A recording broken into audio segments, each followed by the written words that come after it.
জনভোট মানি কিন্তু গণভোট মানি না। বিএনপির অবস্থা হচ্ছে এখন বর্তমানে তাই। জনগণের রায়ে ক্ষমতায় এসে এখন গণভোটকে অস্বীকার। যেই জুলাই না হলে বাংলাদেশে বিএনপি আজকে ক্ষমতায় আসতে পারতো না। যেই জুলাই না হলে আজকে তারেক রহমান দেশে ফিরতে পারতো না। যেই জুলাই না হলে আজকে বাংলাদেশে হাজার হাজার লক্ষ লক্ষ বিএনপি নেতাকর্মীরা তারা মামলা থেকে বাঁচতে পারতো না। অথচ সেই জুলাই বিপ্লবের পরেই আমরা দেখলাম সেই জুলাইয়ের যোদ্ধাদের রক্তের উপরে দাঁড়িয়ে এখন জুলাইকে অস্বীকার করতেছে বিএনপি। আসলে এত বড় বেইমানি এই দেশের মানুষ কি সেটা সহ্য করবে? বাংলাদেশে সরকার গঠনের মাত্র 1 মাসের কিছু সময় অতিবাহিত হলো, প্রায় 2 মাসের কাছাকাছি। অথচ এর ভিতরে এখন পর্যন্ত জুলাই সনদ বাস্তবায়নের ব্যাপারে এখন পর্যন্ত বিএনপি তারা কোনো রকম কোনো এই ব্যবস্থা করতেছে না। তার মানে বাংলাদেশে তারা তালবাহানা শুরু করছে যে বাংলাদেশের জনগণ কি করে, মানে জনগণের অপেক্ষায় তারা বসে আছে।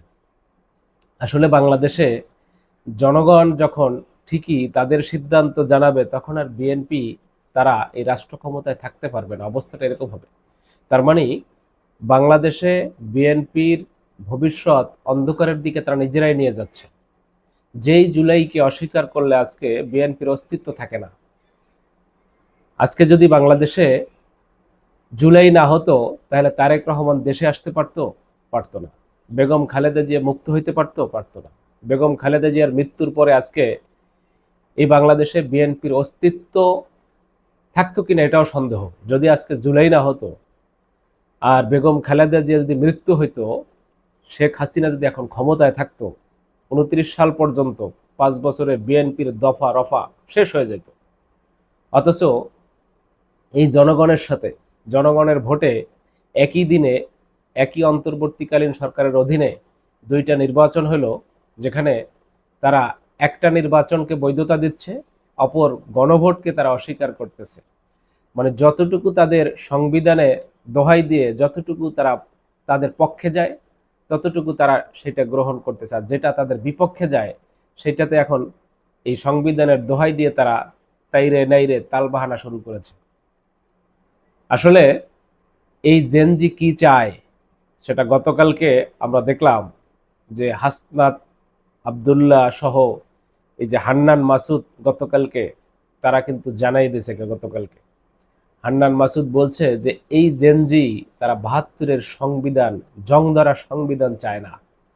বাংলাদেশের জনগণ আসলেই পরিবর্তন চায়, যেটা আমরা গণ এই ভোটে আমরা দেখেছি যে বাংলাদেশের 70% জনগণ যেখানে রায় দিয়েছে হায়ের পক্ষে, পরিবর্তনের পক্ষে, যেখানে ন্যায়ের পক্ষে ভোট পড়েছে 28 থেকে 30%। তার মানে এখনো এটা নিয়ে বিএনপি তালবাহানা করতেছে। তারা কেন গণভোটের বিরোধিতা করতেছে? কারণ তারা মনে করতেছে গণভোটের মাধ্যমে যেই সমস্ত সংস্কারগুলো আসবে সামনে, এই সংস্কারগুলো হইলে একমাত্র বাংলাদেশে কোনো রাজনৈতিক দলের ক্ষতি হবে না, এমনকি বাংলাদেশের কোনো ব্যক্তির, রাষ্ট্রের কোনো ক্ষতি হবে না, শুধুমাত্র একটা ব্যক্তির ক্ষতি হবে, সেটা হচ্ছে তারেক রহমান। কারণ তারেক রহমান মনে করতেছে আজীবন সে ক্ষমতায় থাকবে, আর গণভোটের রায় অনুযায়ী, সংস্কার অনুযায়ী বাংলাদেশে 2বারের বেশি সে প্রধানমন্ত্রী হইতে পারবে না। একজনই ব্যক্তি দলের প্রধান এবং প্রধানমন্ত্রী একসাথে হইতে পারবে না, সেটা তারেক রহমানের জন্য সমস্যা। এরকম যত সমস্যা দেখি শুধুমাত্র এই বিএনপির ক্ষেত্রে। এই কারণেই বিএনপি অর্থাৎ তারেক রহমানের চিন্তা ভাবনা নিয়ে তারা সামনের দিকে এগোইতে চায়, তারা তাদের মতো করে ক্ষমতায় থাকার ধান্দা করতেছে। আসলে বাংলাদেশে জুলাই সনদকে অস্বীকার করে বাংলাদেশে বিএনপি তাদের রাজনীতি টিকাই রাখতে পারবে না। তারা যদি এই গণভোটের বিরোধী অবস্থান নেয়, এই দেশের জনগণ তাদেরকে ঠিক আওয়ামী লীগের মতো করে তাদেরকে ক্ষমতা থেকে টেনে নামাবে। হয়তো বাংলাদেশের জনগণ কিছুদিন অপেক্ষা করতেছে, দেখতেছে যে বিএনপি তারা কি করে। তারা এই দেশের জনগণের রায়কে, গণভোটের রায়কে তারা স্বীকৃতি দেয় নাকি তার বিরোধিতা করে। আপনারা 2 দিন আগেও একটা আলোচনা দেখেছেন যে জিয়াউর রহমানকে এই দেশে বিএনপি তারা এই মুক্তিযুদ্ধের ঘোষক হিসেবে ঘোষণা করতে চায় সমস্ত জায়গায়। অথচ যদি তারা সেই সংবিধানের দোহাই যদি দিয়ে থাকে, সংবিধানের অনুযায়ী এখনো কিন্তু স্বাধীনতার ঘোষক কিন্তু শেখ মুজিব। আওয়ামী লীগ কিন্তু সেটা পাকাপোক্ত করে থুয়ে গেছে। এখন যদি বিএনপি তারা এই স্বাধীনতার ঘোষক হিসেবে জিয়াউর রহমানের নাম ঘোষণা করতে চায়, তাহলে সেটা কি আসলে আদৌ সম্ভব হবে? তার মানে সংবিধান মেনে কি তারা তারা তারা কথা বলতেছে? তার মানে সংবিধান অনুযায়ী যেহেতু জিয়াউর রহমান এই দেশের স্বাধীনতার ঘোষক না, তাহলে তো বিএনপি সেটা করতে পারে না। কিন্তু সেটা কিন্তু ঠিকই কিন্তু তারা ঘোষণার মানে স্বাধীনতার ঘোষক কিন্তু দাবি করতেছে। এইখানে কিন্তু সংবিধানের দোহাই তারা দিচ্ছে না। তার মানে হচ্ছে যে বিএনপির আসল উদ্দেশ্য সংবিধান রক্ষা না, তাদের আসল উদ্দেশ্য হচ্ছে নিজেদের ক্ষমতাকে কিভাবে দীর্ঘায়িত করা যায়, কিভাবে সংবিধানের দোহাই দিয়ে জনগণের উপরে অন্যায় অত্যাচার চাপাই দেওয়া যায়। তার মানে নিজেদের দলীয়করণ আত্মীয়করণ কিভাবে সুবিধা করা যায়, কিভাবে দল এবং তাদের ব্যক্তিগত স্বার্থ কিভাবে রক্ষা করা যায়, এটি হচ্ছে তাদের মূল উদ্দেশ্য। বাস্তবে তারা এই দেশের আসলে সংবিধানের দোহাই যে দিচ্ছে বারবার, এই সংবিধানের দোহাই দিয়ে আসলে শুধুমাত্র তাদের নিজেদের সুবিধা আদায়ের জন্যই তারা কাজ করতেছে।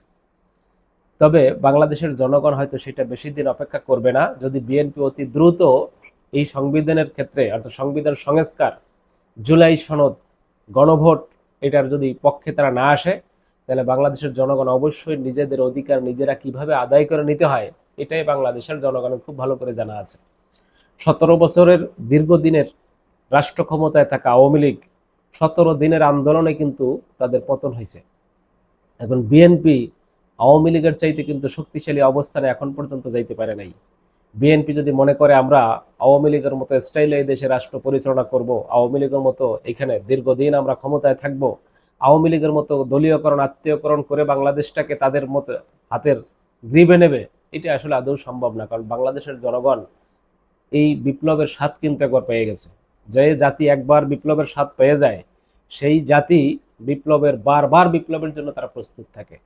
বাংলাদেশের জনগণ কিন্তু আসলেই সেই অবস্থার ভিতরে এখন আছে যে বাংলাদেশের জনগণ গত জুলাই বিপ্লব থেকে যে অভিজ্ঞতা তাদের হয়েছে, এই দেশে হাজার হাজার লক্ষ লক্ষ কোটি তরুণরা এখন জীবন দেওয়ার জন্য প্রস্তুত আছে, বুলেটের সামনে বুক পাইতে দেওয়ার জন্য তারা প্রস্তুত আছে। তারা হয়তো অপেক্ষা করতেছে বাংলাদেশে, যেহেতু পার্লামেন্টে আলোচনা চলতেছে, দেখা যাক শেষ পর্যন্ত বিএনপি আসলে কোন দিকে যায়। তারা কি আসলেই জুলাই সনদ বাস্তবায়ন করতে চায়, নাকি জনগণের বিরুদ্ধে গিয়ে তাদের অবস্থান? জনগণের সিদ্ধান্তে, জনগণের ভোটে আপনারা ক্ষমতায় গিয়ে এখন গণভোটকে অস্বীকার করবেন, একটাকে স্বীকার করবেন আর একটাকে অস্বীকার করবেন, এটা তো আসলে হইতে পারে না। এই দেশের জনগণ এটা এত সহজে মেনে নেবে না। বিএনপি যদি বাংলাদেশে আগামীর ভবিষ্যতে যদি তারা আবারও এই দেশে রাজনীতি করতে চায়, যদি মনে করে যে না আবার আমাদের ক্ষমতায় আসতে হবে, তাহলে এই জনগণকে সাথে নিয়েই তাদের রাজনীতি করতে হবে। জনগণের বিপক্ষে গিয়ে, জনগণের বিরুদ্ধে গিয়ে এই ভারতের এজেন্ডা বাস্তবায়ন করে, আওয়ামী প্রেম দেখাইয়া এই দেশে জুলাই সনদকে অস্বীকার করে, গণভোটকে অস্বীকার করে এই দেশে দীর্ঘদিন ক্ষমতায় থাকার কোনো সুযোগ নাই। এই দেশের জনগণ সেই সুযোগ তাদেরকে কোনোভাবে দেবে না। প্রিয় দর্শক শ্রোতা, আপনাদের যদি কোনো মতামত থাকে অবশ্যই ভিডিওর নিচে কমেন্টসে জানাবেন। আর আমার এই চ্যানেলে নতুন হলে আমার চ্যানেলটি সাবস্ক্রাইব করে সাথেই থাকবেন ইনশাআল্লাহ। খোদা হাফেজ।